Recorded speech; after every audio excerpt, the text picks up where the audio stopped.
Hello, and welcome back to Medieval Monday for Geoffrey Chaucer's The Knight's Tale, Part 2. In the first part, two knights and close cousins, Arcite and Palamon, were captured as prisoners of war. In their tower cell, they saw the fair Princess Emily, and, neither man having much else to do, both became infatuated with her. Later, Arcite was released from prison and sentenced to exile, where he lamented that he would never see Emily again, while Palamon remained in prison, where he envied Arcite his freedom to go and raise an army to win Emily's hand. We now continue with Part 2. When that Arcite to Thebes had homeward hied, full oftentimes he swooned and sorely sighed, for see his lady shall he ne'er again, and shortly to describe his bitter pain, through no such sorrow creature ever passed, that is, or shall he while the world shall last, his sleep, his meat, his drink doth he forsake, till lean he grew, and dry as any stake. His eyes were hollow, grisly to behold, his hue was faded, pale as ashes cold, and solitary was he, still alone, and wailing all the night he made his moan. And if a song he heard, or music played, then would he weep, nor could his tears be stayed. So feeble were his spirits, and so low, so greatly changed that no man well could know his speech, or yet his voice, though men had heard. His conduct, too, for all the world appeared, not only like the lover's malady, like Cupid caused, but like insanity, caused by the melancholic humor's vein, that rose in front of his fantastic brain, and shortly turned were wholly upside down the habits and the disposition of this same woeful lover, Sir Arcite. Why should I alway all his woe indite, when that he had endured a year or twain, this cruel torment and this woe and pain, at Thebes in his own country, as I said, upon a night in restless slumber laid, he dreamt he saw winged Mercury appear, benignly mild, who bade him take good cheer. His sleep-compelling rod he bare upright, a hat he wore upon his dresses bright. Apparelled was this god, as he took heed, as once when Argus fell asleep indeed. And thus he spake, to Athens shalt thou wend, for there is destined all thy woe to end. And thereupon woke Arcite with a start. Now verily, however sore I smart, quoth he, to Athens surely will I fare, nor for the dread of death will ever spare, to see her whom I serve so faithfully. I reck not in her presence, though I die. With that he seized a mirror lying near, and saw how altered was his former cheer, and all his features of another kind. And right anon the thought rose in his mind, that since his face was now disfigured so, by maladies occasioned by his woe, he well might, if he kept a lowly guise, live long in Athens, in an unknown wise, and see his lady well nigh day by day. And right anon he altered his array, and clad him like a laborer for hire, and all alone, except a trusty squire, that knew his secret well and all the case, disguised as poorly as his master was. To Athens is he gone, the nearest way, and to the court he went, upon a day, and at the gate he proffered him for hire, to drudge and draw whatever men require. And shortly all the narrative to tell, he with a chamberlain in converse fell, who in the household dwelt of Emily. The same was prudent, and could soon espy the strength and value of each servant there. Well could Arcite hew wood and water bear, for he was young and mighty for the nonce. Moreover he was strong and big of bones, to execute the tasks upon him laid. A year or two he in this service stayed, as chamber page of Emily the fair, and Philistrat the name was that he bare. But half so well beloved a man as he was never page in court of his degree. He was so gentle of condition, that throughout all the court went his renown. They said that surely 'twere a charity if Theseus would exalt him in degree, and place him in some worthier estate, where he might exercise his virtues great. And thus in no long time the fame had sprung, both of his deeds and of his courteous tongue, that Theseus bade him near himself remain, to be a squire amongst his household train, and gave him gold consistent with his grade. From Thebes, moreover, messengers conveyed, from year to year, all stealthily, his rents, but honestly and wisely he it spent, that no man wondered how so well he sped, and 3 years in this wise his life he led. In peace or war he such a course did steer, that Theseus held no comrade half so dear, and thus let Arcite in his gladness dwell, while now the tale of Palamon I tell. In loathsome dungeon dark, and fast enchained, for 7 long years hath Palamon remained, tormented both with horror and distress, who feeleth double pain and heaviness. But Palamon, whom love constraineth so, that well nigh out of wit he goes for woe, and furthermore a prisoner is he, not only for a year, but endlessly. Say, who could rhyme in English properly? His martyrdom, forsooth, it is not I. I pass it o'er as lightly as I may. It chanced that in the 7th year, in May, on the 3rd night, as olden books maintain, that tell us all the story, full and plain, whether it were by chance or destiny, as when a thing is fated, it must be. This Palamon, soon after midnight's hour, by aid of friends, brake from his prison tower, and flees the city fast as he may go, for he had made his jailer drunken so, with liquor spiced, made of a certain wine, with opium mingled and narcotics fine, that all that night, howe'er men might him shake, the jailer slept, no power had he to wake. And thus he flees as fast as e'er he may.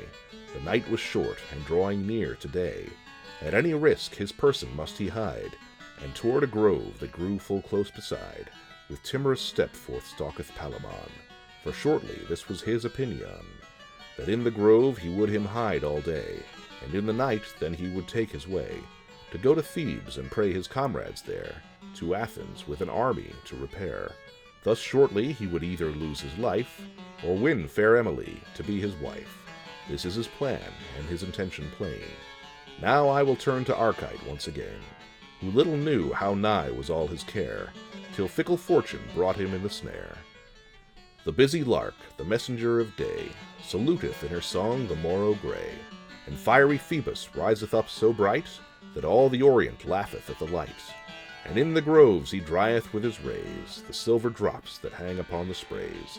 And Arcite, that within the court doth dwell, with Theseus chief of squires entrusted well, is risen and looketh on the merry day, and, prompt to keep the custom rites of May, remembering every point of his desire, leaps on a courser strong and fierce as fire, and rides into the fields to ease his woes.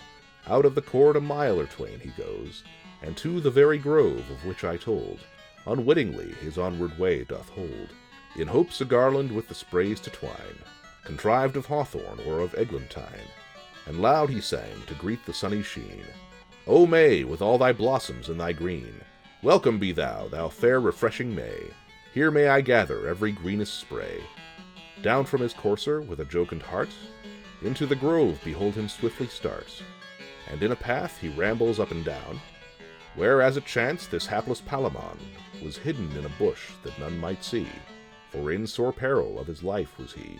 He could not there his rival think to view, God knows he would have deemed the fact untrue, but truly was it said in olden years, that fields have eyes and lonely woods have ears. 'Tis fit that all should well control their powers, for oft men meet at unexpected hours. Full little Arcite guessed his rival near, close hidden where he might his song o'erhear, for in the bush he lurketh now full still.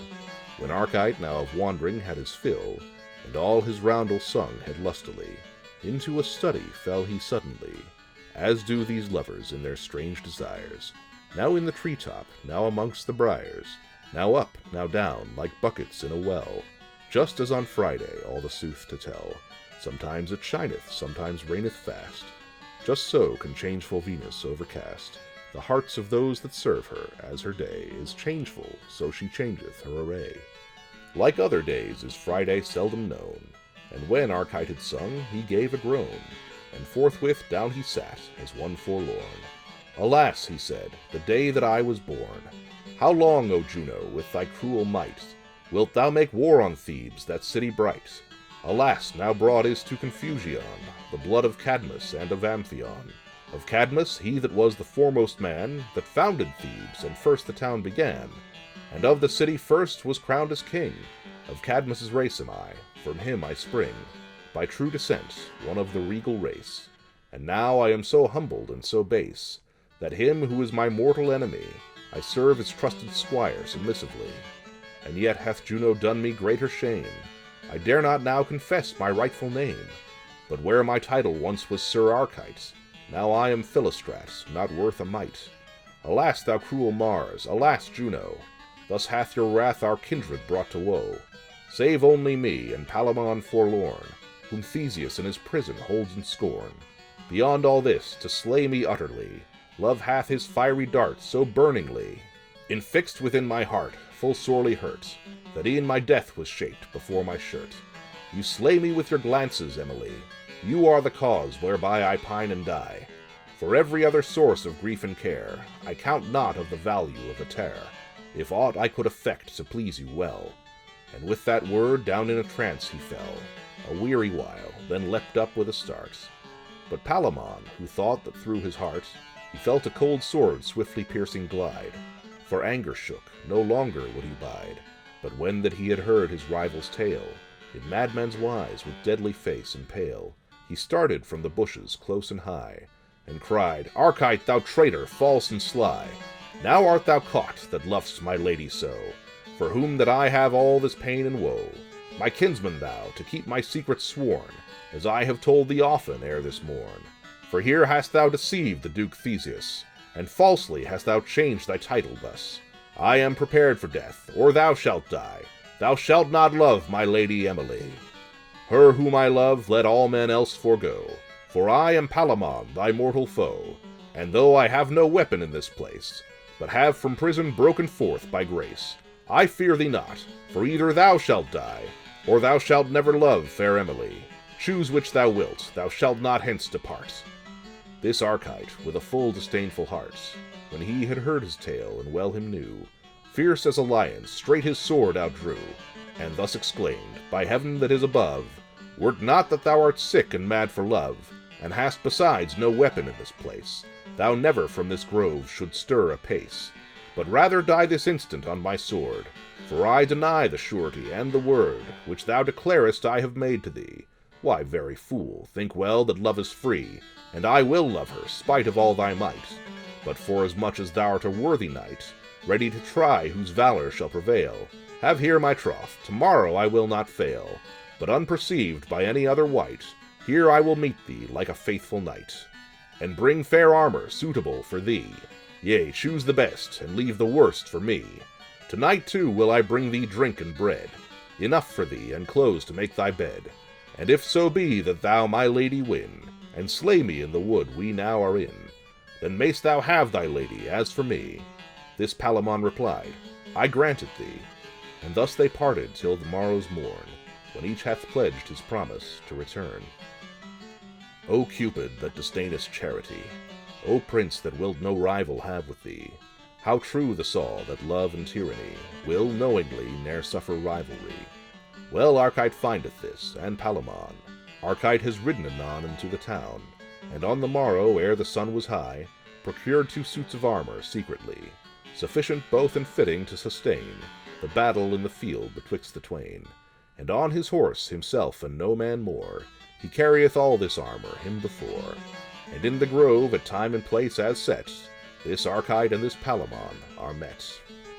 Then change came o'er the color of each face, e'en as the hunter in the realm of Thrace stands waiting at the gap, in hand a spear, when hunted is the lion or the bear, and hears him through the groves come rushing on, and breaking all the leaves and bushes down, and thinks, here comes my mortal enemy, and shortly must lie dead, or he or I, for either I must slay him at the gap, or he will slay me if that aught mishap. So fared the twain in changing of their hue, as far as each of them the other knew. No salutation was there, or good day, but straight, without rehearsal or delay, each helped with all his care to arm the other, as friendly as he had been born his brother. And after that, with sharpened spears and strong, they thrust each at the other, wondrous long. Thou mightest deem this Palamon had been, in his attack, a lion fierce and keen, and like a cruel tiger was Arcite, as 2 wild boars began they both to smite, that foam was flying froth in angry mood, up to the ankles fought they in their blood, and in this wise I let them fighting dwell, and now of Theseus I a while will tell.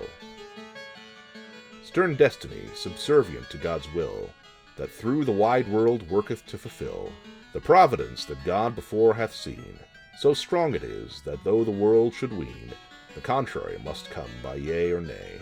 Yet sometimes that shall happen on a day, that in 1,000 years ne'er comes again. For certainly our inclinations vain, be they for war or peace, or hate or love, are overruled by Providence above. And so it chanced with Theseus brave and bold, his love of hunting is so uncontrolled, and chiefly hunting of the heart in May, that in his bed he sees no dawning day, but straightway is he clad, prepared to ride, with hounds and horn and huntsmen at his side. For in this hunting hath he such delight, that it is all his joy and appetite, to prove himself the slayer of the heart. For next to Mars he takes Diana's part. Clear was the day, as I have said ere this, and Theseus all rejoicing in his bliss, with his Hippolyta, his dainty queen, and Emily the fair, all clothed in green. A-hunting have they ridden royally, and towards the fatal grove that lay hard by, in which there was a hart, as men him told, Duke Theseus now the nearest way doth hold. And towards an open glade he rides aright, for thither off the hart would take his flight. And over a brook he goes, and forth again, this noble Duke would have a courser twain, with hounds all duly for the chase purveyed. And when this Duke was come into the glade, beneath the sun he looketh, and anon was ware of Arcite and of Palamon, that fierce as foaming boars gave blow for blow. Their circling swords flashed brightly to and fro, so forcefully that with the lightest stroke they seemed as they would fell a sturdy oak. But who the knights might be, yet he knew not. The Duke with sudden spurs his courser smote, and in a moment dashed betwixt the two, and drew his mighty sword, and shouted, Ho! No more, lest each one forfeit here his head. By mighty Mars he straightway shall be dead, who strikes another stroke that I may see.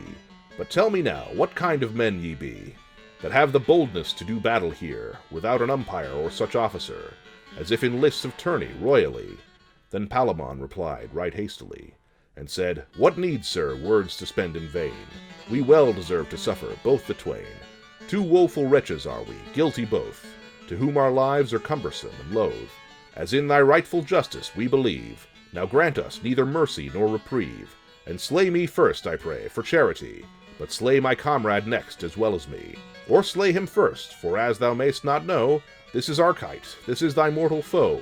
Banish thy land on forfeit of his head, for which he well deserveth to be dead. For this is he that came within thy gate, pretending that his name was Philistrat. Thus hath he long time cheated thy belief, and thou hast chosen him thy squire in chief. And this is he that loveth Emily. For since the day is come that I must die, I make here plainly my confession, that I am that same woeful Palamon, that hath from prison broken wickedly. I am thy mortal foe, and it is I, that love so hotly Emily the bright, that I would die here present in her sight. Therefore I ask for death and justice due, but in the same way slay my rival too. Alike have we deserved to be slain. The worthy Duke anon replied again, and said, Behold a short conclusion. Your own mouth by your own confession condemns you, and myself am witness here. There needs no torturing cord the truth to clear. By mighty Mars the Red ye both shall die. Thereat the Queen, with woman's sympathy, began to weep, and so did Emily, and all the ladies in the company. Great pity was it, so it seemed to all, that ever such a fate should knights befall. For gentlemen were they, of high estates, and only but for love was this debate. They viewed their bleeding wounds, severe and sore, and all together cried, both less and more, Have mercy, Lord, upon us women all. And on their bended knees adown they fall, and would have kissed his feet, e'en where he stood, till at the last compassion swayed his mood.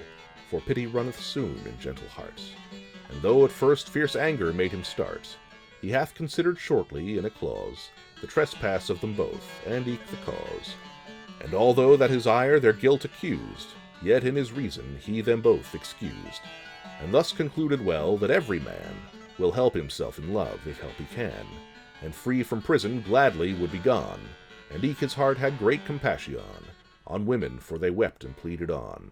And in his gentle heart he thought anon, and softly to himself he murmured, Fie upon a lord that knows no clemency, but is a lion both in word and deed, to such as are repentant and in dread, as much as to a proud disdainful man that dares maintain whate'er he first began. That lord hath little of discretion, that in such case knows no division, but counts humility and pride as one. And shortly, when his anger thus hath gone, he looked around with eyes serene and clear, and spake these words aloud that all might hear. The God of love, benedicite, how mighty and how great a Lord is he. Against his might no obstacles succeed.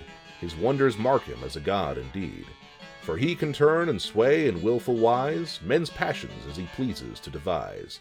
Lo here, this Arcite and this Palamon, that wholly free from prison once were gone, and might have lived in Thebes full royally, and know I am their mortal enemy, and that their death within my bidding lies, and yet hath love, forsooth, despite their eyes, conducted them both hitherward to die. Behold how great their folly, and how high. Who may not prove a fool if led by love? Behold, for sake of him that sits above, see how they bleed, are they not well arrayed? Thus hath their Lord, the God of love, well paid their wages and their fees for service vain. And yet men deem themselves full wise of brain, who serve this Lord for aught that may befall. But yet this is the veriest game of all, that she, for whom they have such blissful glee, owes for it no more thanks to them than me. She knows no more of all their jealous fare, by heaven, than doth a cuckoo or a hare. But all must be experienced hot and cold. A man must prove a fool, or young or old. I know it by myself in years agone, for of such lovers I myself was one. And therefore, since I know how great love's pain, and know how sore it may a man constrain, as one that in his snare hath oft been caught, I here forgive the trespass ye have wrought, entreated by the queen that kneeleth here, and eke by Emily, my sister dear. But ye shall swear to me at my behest, that ye my country never shall molest, nor war against me make by night or day, but prove my friends in all that e'er ye may. I here forgive your trespass evermore. And they, to keep the compact, frankly swore, and him for favor and for mercy prayed, and he them granteth grace, and thus he said, to speak of lineage or of wealth, I ween, though that she were a princess or a queen, each of the twain is worthy, questionless, to wed when time shall come, but none the less. I speak here for my sister Emily, for whom ye have such strife and jealousy. Ye know yourselves she may not marry twain, however long the contest ye maintain. But one or other, be he loath or lief, must needs go whistle in an ivy leaf. That is to say, she cannot now have both, though ye be ne'er so jealous or so wroth. And therefore I propose as my decree, that each of you shall have his destiny, as fate ordains, and hearken in what wise. Lo, what arbitrament I here devise. My will is this, the quarrel to conclude, which ye must neither question nor elude. If it may please you, take it as the best. Each shall depart where seems him pleasantest, freely from ransom or acquittance clear, and this day 50 weeks within the year, both shall return and bring 100 knights, prepared for tournament, all well-armed wights, to prove whose fortune shall by strength prevail. And this I promise you, and will not fail, upon my truth, and as I am a knight, that whether of the twain may have the might. That is to say, that whether he or thou may with his 100 that I spake of now, his rival slay, or from the lists him drive, he by consent fair Emily shall wive, to whom Dame Fortune grants so fair a grace.